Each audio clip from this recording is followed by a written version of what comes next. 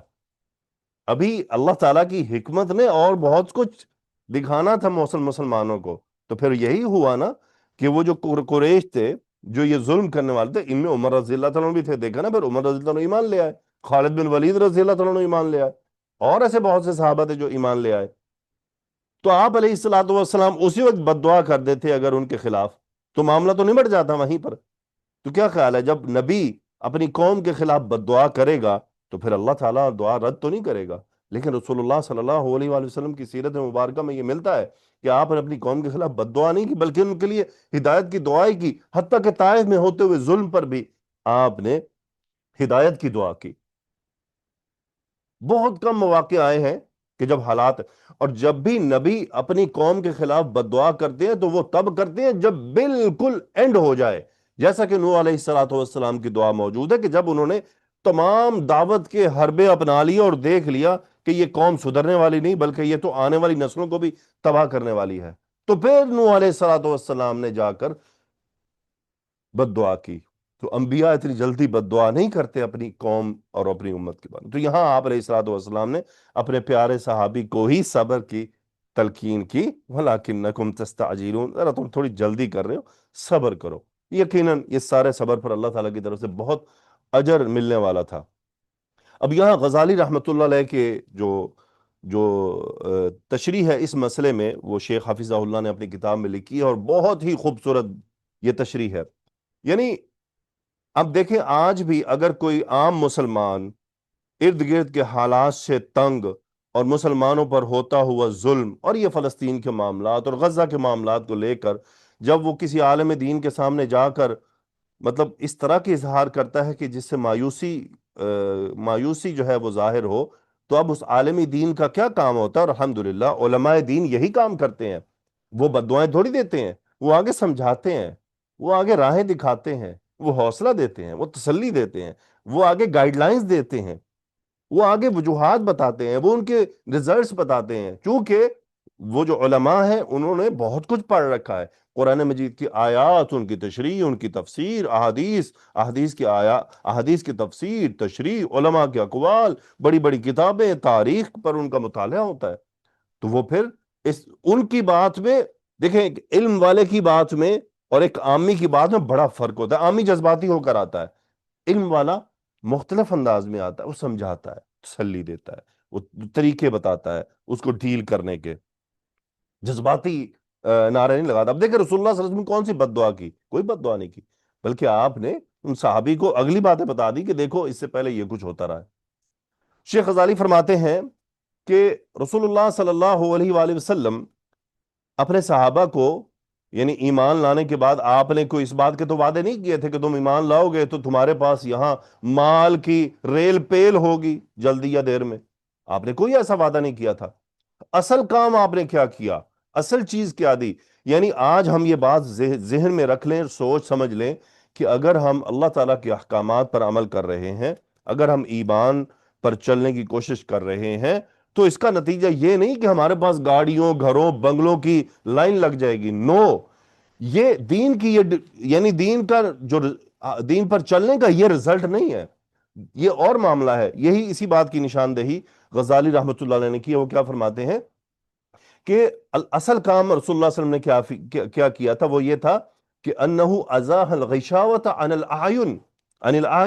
یعنی آپ علیہ الصلوۃ والسلام نے آنکھوں پر جو بڑے پردے تھے ان کو ہٹایا اور حق دکھایا. وہ حق جو بڑے زمانے سے چھپا ہوا تھا، وہ پردے میں تھا، اس حق کو ظاہر کیا. اللہ تعالیٰ نے کہ نبی صلی اللہ علیہ وسلم نے دلوں سے زنگ کو ہٹایا تاکہ یقین جو جاہلیت کے اثرات کی وجہ سے چھپ چکا ہے وہ سامنے آ جائے، اور بشریت کو اللہ تعالیٰ سے جوڑا، ان کے رب سے ان کا رابطہ قائم کیا. اس سے بڑھ کے اور کیا تھا؟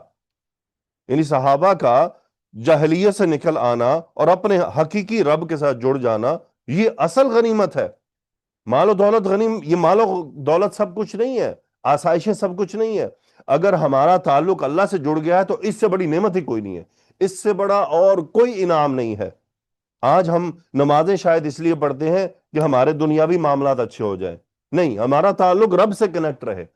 کیا فرمانے فربطہم بنسبہم من العریق وسببہم الوثیق وکانوا قبل ذلك حیار محصورین،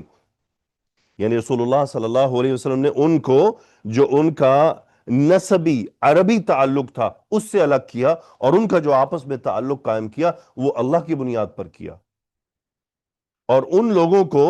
بقا اور فنا اس کا ان کے سامنے واضح کیا کہ فنا ہے، بقا نہیں ہے، اور انہیں بتایا کہ جو آخرت کا گھر ہے اس کو فوقیت دینی ہے اس زائل ہونے والے گھر پر جو دنیا کا ہے۔ انہیں حقیر بتوں سے دور کیا اور عظیم رب کے ساتھ جوڑا،